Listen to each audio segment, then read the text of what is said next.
이 밤에 하나님께서 우리에게 주신 말씀은 시편 65편입니다. 교독하시고 마지막 절 같이 읽도록 하겠습니다. 하나님이여, 찬송이 시온에서 주를 기다리오며 사람이 서원을 주께 이행하리이다.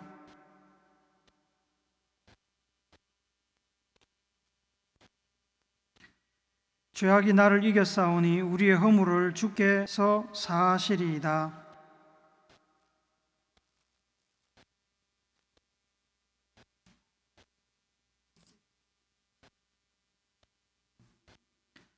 우리 구원의 하나님이시여, 땅의 모든 끝과 먼 바다에 있는 자가 의지할 주께서 의를 따라 엄위하신 일로 우리에게 응답하시리이다.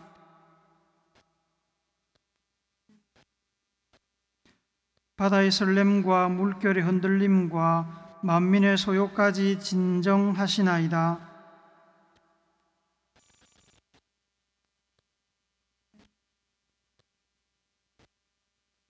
땅을 돌보사 물을 대어 심히 윤택하게 하시며 하나님의 강에 물이 가득하게 하시고 이같이 땅을 예비하신 후에 그들에게 곡식을 주시나이다.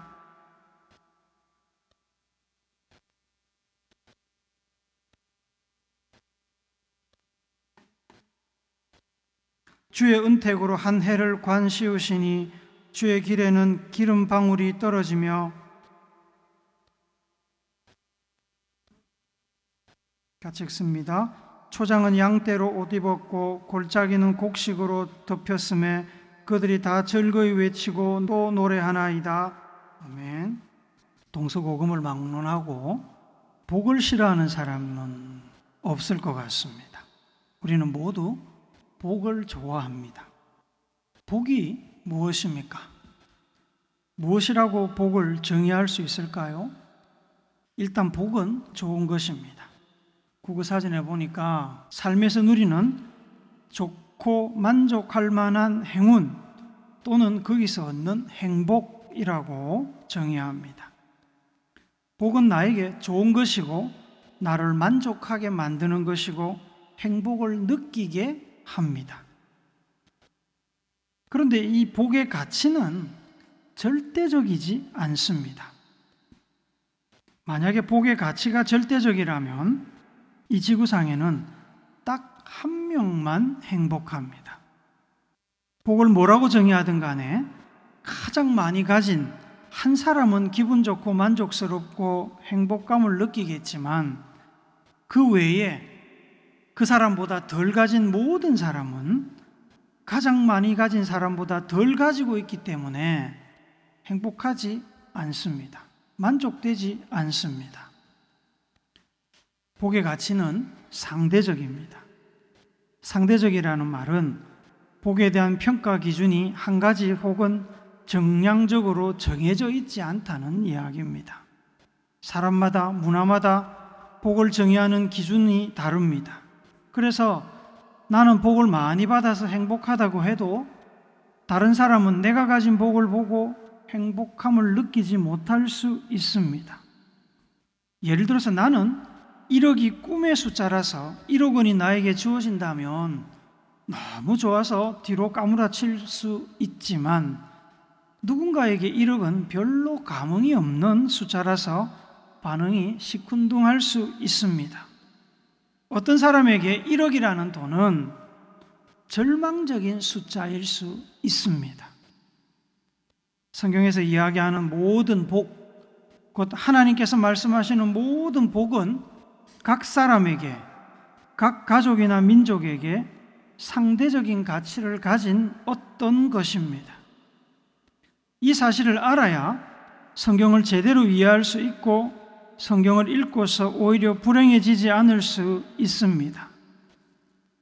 예를 들면 하나님께서는 아브라함에게 살고 있던 하란 지방에서 떠나서 약속의 땅으로 가라고 명령하시면서 창세기 12장 2절 3절과 같은 말씀을 하셨습니다. 함께 읽습니다. 시작. 내가 너로 큰 민족을 이루고 내게 복을 주어 내 이름을 창대하게 하리니 너는 복이 될지라. 너를 축복하는 자에게는 내가 복을 내리고 너를 저주하는 자에게는 내가 저주하리니 땅의 모든 족속이 너로 말미암아 복을 얻을 것이라 하신지라.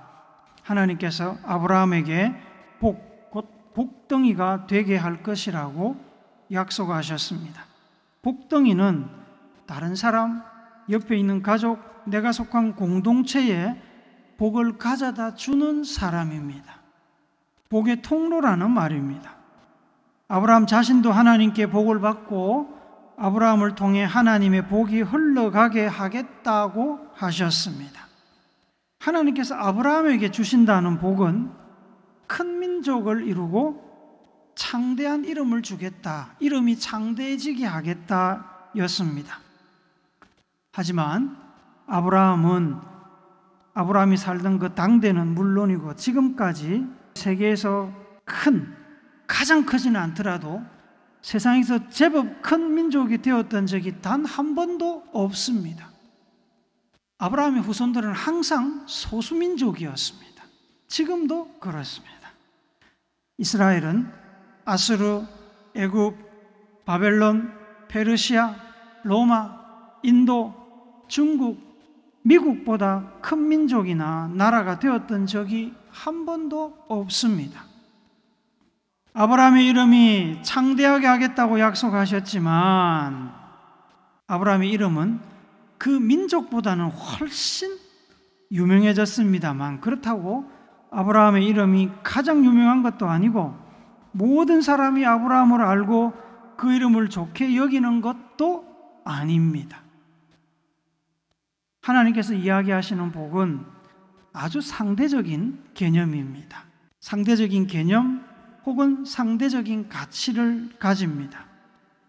하지만 절대 변하지 않는 절대적인 사실 두 가지가 있습니다.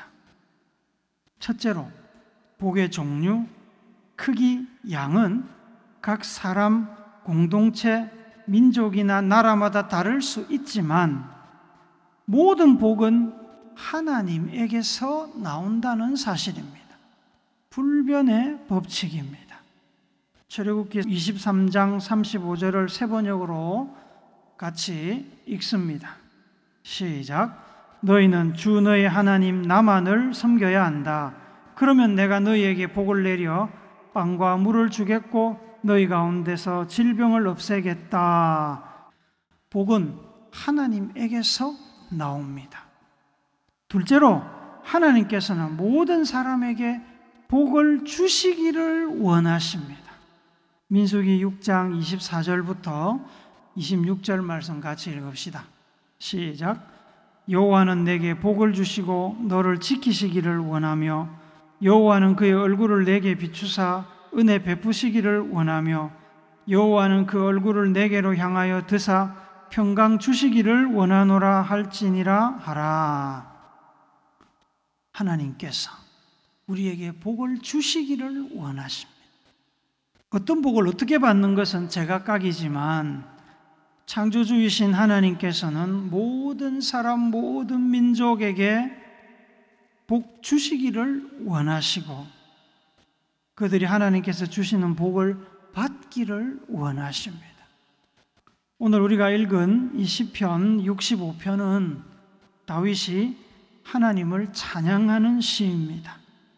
하나님을 찬양하면서 시인은 하나님이 어떤 분이신지를 고백하고 하나님께서 복을 주시는 하나님이심을 강조하면서 하나님께서 복을 주시는 사람이 어떤 사람인지를 밝히고 있습니다. 1절을 한번 더 읽겠습니다. 시작. 하나님이여 찬송이 시온에서 주를 기다리오며 사람이 서원을 주께 이행하리이다. 1절 앞부분에 나오는 하나님이여 찬송이 시온에서 주를 기다리오며, 이 말씀은 찬송을 사람처럼 의인화해서 찬송이 시온에서 하나님을 기다린다고 고백합니다.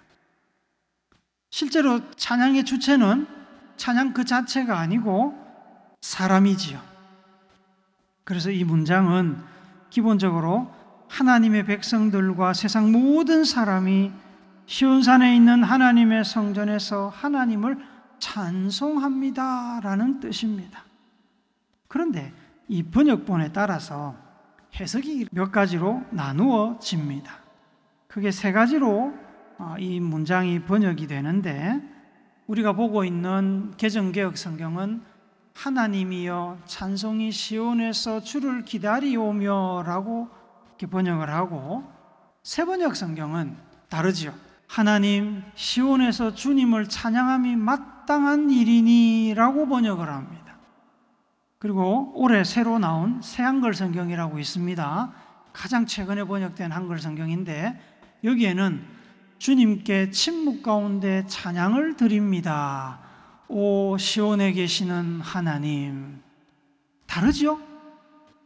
영어 성경들도 대체적으로 이와 같이 번역을 하고 있습니다. 새번역 성경은 의미를 잘 살려서 의역한 것이고, 새한글 성경은 원문에다가 적절히 의역을 가미해서 번역을 한 겁니다. 개정개혁 성경은 직역에 가까운 번역입니다.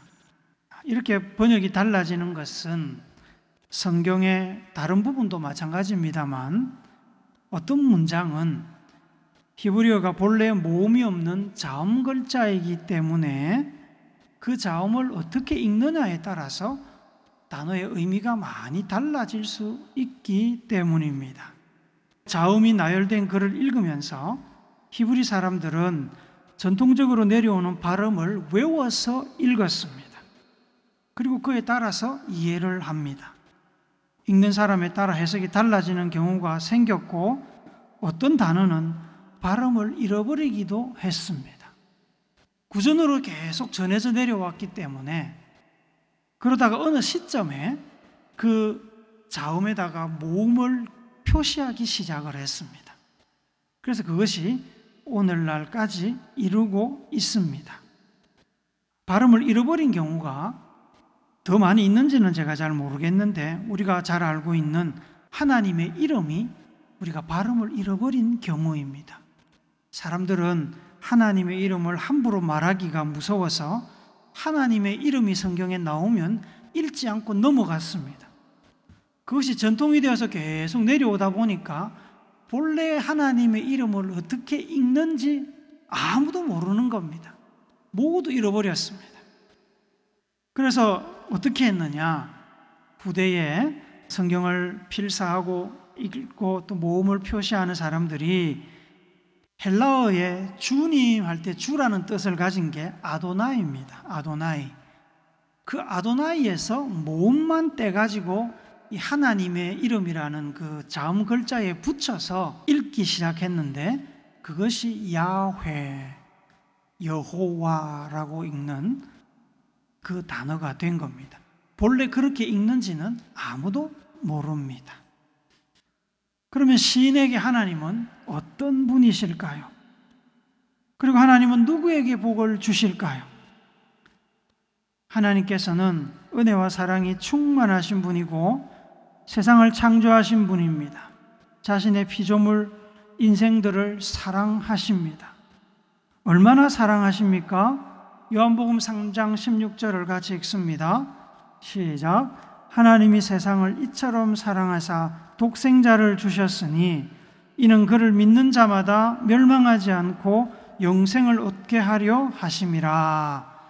자기 아들을 희생하면서까지, 다르게 표현하면 자기를 희생하기까지 인생을 살리실 만큼 하나님은 인생을 사랑하십니다. 그러기에 하나님은 인생들의 기도를 들어주시는 하나님이십니다. 자녀들이 뭔가 필요해서 부모를 부르면 부모들이 사랑의 마음으로 그들의 소원을 들어주려고 귀를 기울이는 것처럼 하나님께서는 인생들의 기도에 귀를 기울이고 들으십니다. 응답해 주시려고 그렇게 하십니다. 하나님과 부모의 차이는 무엇입니까? 하나님께서는 들어주지 못할 기도 제목이 없습니다. 부모는 그 능력이 한계가 있어서 들어줄 수 있는 것도 있고 들어줄 수 없는 것도 있습니다. 하나님은 능력이 무한하셔서 들어줄 수 없는 것이 없습니다. 5절을 우리 쉬운 성경으로 한 번 더 읽습니다. 시작. 우리의 구원자이신 하나님이시여, 주는 의로운 행동으로 우리에게 대답하십니다. 주는 땅끝 모든 사람들의 희망이시며 먼 바다 끝에 사는 사람들의 소망이십니다. 인생을 구원할 수 있는 유일한 존재이신 하나님은 편법이나 불법을 사용하실 필요가 없습니다. 능력이 많으시기 때문에, 모든 것을 하실 수 있는 분이기 때문에 의롭게, 공의롭게 우리에게 응답하시고 소원을 들어주십니다. 그래서 하나님은 세상 모든 사람들, 저 땅 끝에 있는 사람들이나 바다 끝에 있는 사람들이나 모든 사람들에게 소망이 되시고 희망이 되십니다. 6절, 7절에서 시인은 고백하기를 하나님은 산을 세우시고 으르렁대는 바다의 파도를 잠잠하게 하십니다. 하나님은 세상 나라들을 다스리시며 세상 나라들이 아무리 시끄럽게 해도 하나님은 다 진정시키실 수 있습니다. 그 말은 평화를 가져오실 수 있는 분이라는 말입니다. 그래서 하나님의 그 크신 능력을 본 세상 사람들은 하나님을 두려워합니다. 단지 무섭다는 말이 아닙니다. 태풍, 천둥, 지진, 해일과 같은 큰 대자연 앞에서 무기력한 인생처럼 근접할 수 없는 하나님의 위엄과 권세 앞에서 먼지와 같은 인간이 가지는 두려움을 말하는 겁니다. 시인은 이렇게 능력 많으신 하나님께서 어떤 자들에게 복을 주신다고 말할까요? 2절에 보니까 기도하러 하나님께 오는 자들에게 하나님께서 복을 주신다고 이야기합니다. 하나님께 기도하러 나오는 사람은 하나님의 능력과 권세를 인정하는 사람들입니다. 하나님을 무시하는 사람이 아닙니다. 하나님의 도움을 구하러 나오거나 하나님께 감사하러 나오거나 하나님께 용서를 빌러 나오거나 어떤 이유로 하나님께 나오든 삶 속에서 하나님의 존재를 인정하는 사람만이 하나님께로 나옵니다. 그렇지 않으면 하나님께로 나오지 않고 다른 곳으로 갈 것입니다. 하나님께 나오는 사람들 중에 하나님께서 특별히 관심과 애정을 가지는 사람이 있습니다. 그들은 하나님의 죄사함, 하나님의 용서, 긍휼을 바라는 사람들입니다. 3절 우리 세번역 성경으로 같이 읽습니다. 시작. 저마다 지은 죄 감당하기에 너무 어려울 때에 오직 주님만이 그 죄를 용서하여 주십니다. 긍휼이 풍성하신 하나님은 죄를 짓고 애통한 심정으로 자신의 죄를 후회하며 회개하는 이들을 품어 주십니다. 용서해 주십니다. 예수님께서 베드로에게 70번씩 7번이라도 형제의 죄를 용서해 주라고 가르치셨습니다. 비현실적인 숫자입니다. 그렇게 말씀하실 때는 예수님께서도 그렇게 용서하시기 때문에 제자인 베드로에게도 그렇게 하라고 말씀하신 겁니다. 자기도 하지 않는 것을 제자들에게 하라고 이야기하는 분은 아니죠. 만약에 그렇게 한다면 사기꾼이죠. 성도들에게 헌금 내라, 충성해라고 가르치면서 자기 주머니 챙기며 충성만 받는 사람, 사기꾼이죠. 하나님께서는 자신의 연약함을 인정하고 부끄러워서 고개를 숙이고 하나님께 나오는 사람을 사랑하시고 죄를 용서하시고 귀하게 여기시고 복을 주십니다. 또한 하나님께서는 하나님 한 분만으로 만족하며 오직 하나님께 의지하는 사람을 사랑하시고 복을 주십니다. 4절을 한 번 더 읽어봅시다. 시작. 주께서 택하시고 가까이 오게 하사 주의 뜰에 살게 하신 사람은 복이 있나이다. 우리가 주의 집 곧 주의 성전의 아름다움으로 만족하리이다. 주의 집의 아름다움으로 만족하는 사람이란 하나님께서 주시는 것으로 만족하는 사람입니다. 하나님만으로는 부족해서 바알신도 따라가고 아세라신도 섬기고 만몬도 섬기는 사람을 하나님 좋아하지 않으십니다. 성전의 아름다움은 성전의 좋은 것인데, 성전의 좋은 것은 하나님께서 주시는 것입니다. 하나님께서 유형으로 무형으로 주시는 은혜를 말하는 겁니다. 이렇게 하나님의 것만 만족하는 사람들을 하나님이 기뻐하시고 그를 하나님께 가까이 부르시고 머물게 하십니다.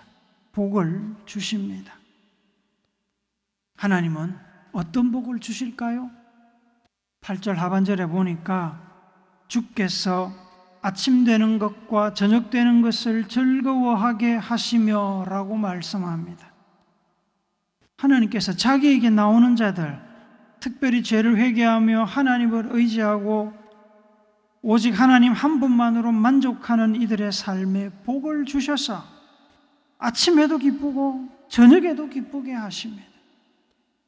어째서 아침에도 기쁘고 저녁에도 기쁠까요? 강물을 풍성하게 하셔서 농사 짓는 땅에 물을 항상 공급해 주시기 때문에 그렇습니다. 단비를 내려서 파종 후에 싹들이 잘 자라게 하시기 때문에 그렇습니다.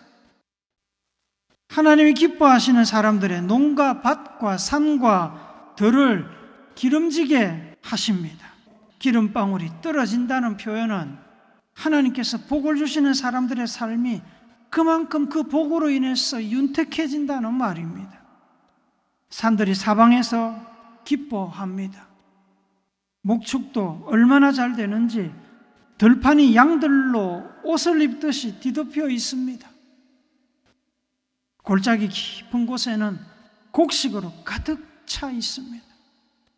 이렇게 하나님께서 주시는 풍성한 복을 받은 사람들은 당연히 하나님의 이름을 즐겁게 외치며 하나님의 공적과 사랑을 찬양할 것입니다. 그런데 이 시편에서 소개된 복은 상징적인 복, 상대적인 복입니다. 서두에서 말씀드렸던 것과 같습니다. 당시에는 농사와 목축을 생계수단으로 삼았기 때문에 이런 복을 주신다고 시편 기자는 노래를 합니다. 하지만 군대에 복무하는 다윗에게는 용맹과 전술을 하나님께서 복으로 주셨습니다. 왕자가 직업인 솔로몬에게는 지혜를 주셨습니다.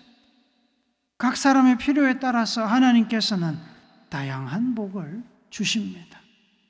어떤 사람들에게는 든든한 직장을 주시고, 또 어떤 사람에게는 화목한 가정을 주시고, 어떤 사람들에게는 지식을 주시고, 어떤 사람들에게는 평생 함께 갈 수 있는 친구들을 주시고, 어떤 사람에게는 숫자에 밝은 총명함을 주시고, 어떤 사람들에게는 정직과 인내를 복으로 주셔서 공직에 잘 어울리도록 하시고, 어떤 사람들에게는 인복을 주셔서 많은 사람들이 그 주변에 모이게 하시고, 어떤 사람에게는 권력과 함께 무거운 책임감을 복으로 주시기도 합니다. 절기를 따라 비를 주시고 바람을 주시고 풍랑을 주시기도 합니다. 어떤 사람에게는 다른 사람이 흉내내지 못할 절대 미각이나 촉각을 주시고, 어떤 사람에게는 창의력을, 어떤 사람에게는 음악적인 재능을, 어떤 사람에게는 미적인 감각을 주십니다. 튼튼한 몸과 집중력을 주시기도 합니다. 하나님께서 주시는 복은 그래서 아침이 되어도 행복하고 저녁이 되어도 행복합니다. 여러분, 아침에 자고 나면 하루 살 날이 무섭고, 저녁이 되어서 잠자리에 누우면 또 그 밤이 무섭고, 그건 행복한 삶이 아니죠. 그건 복된 삶이 아닙니다. 풍성하게 누리고 있어도 아침에도 스트레스, 저녁에도 스트레스라면 그건 복이 아닙니다. 하나님께서 복을 주셨는데 복으로 누리지 못하는 사람이 얼마나 많은지 아십니까? 복을 누리는 것도 복입니다. 만족하는 것도 복입니다. 사랑하는 우물교회 성도 여러분, 하나님께서는 하나님께 나오는 사람의 기도를 들으시고 복을 주십니다. 겸손히 죄를 회개하는 자를 용서해 주시고 은혜와 긍휼을 베푸십니다. 하나님을 기뻐하고 하나님께서 주시는 것으로 만족하며 하나님을 의지하는 이들을 하나님도 기뻐하시며 각자에게 다양하고 적절한 복을 주십니다. 복은 상대적입니다. 다른 사람과 비교할 필요가 없습니다. 가뭄의 단비가 농사하는 이들에게는 복이겠지만 여름에 길에서 장사하는 사람들에게는 그리 복스러운 일이 아닙니다. 내게 주신 것으로 인해 기뻐하며 감사하며 하나님을 찬양하시기를 바랍니다. 그리하여 아침에도 기쁘고 저녁에도 기쁜, 늘 기쁘고 감사한 삶이 되시기를 바랍니다. 감사가 넘치시기를 바랍니다. 남들은 저리도 잘 살고 잘 먹는데 나는 왜 이럴까 고민할 필요가 없습니다. 사람마다 복도 안고 살지만 보이지 않는 곳에서 눈물도 안고 삽니다. 나를 만나 주시고 나와 함께 하시는 하나님만 바라보고 받은 복과 사랑을 감사하면서 늘 하나님 앞에서 하나님을 찬양하는 복된 우물교회 성도들 되시기를 예수님의 이름으로 축복합니다. 아멘.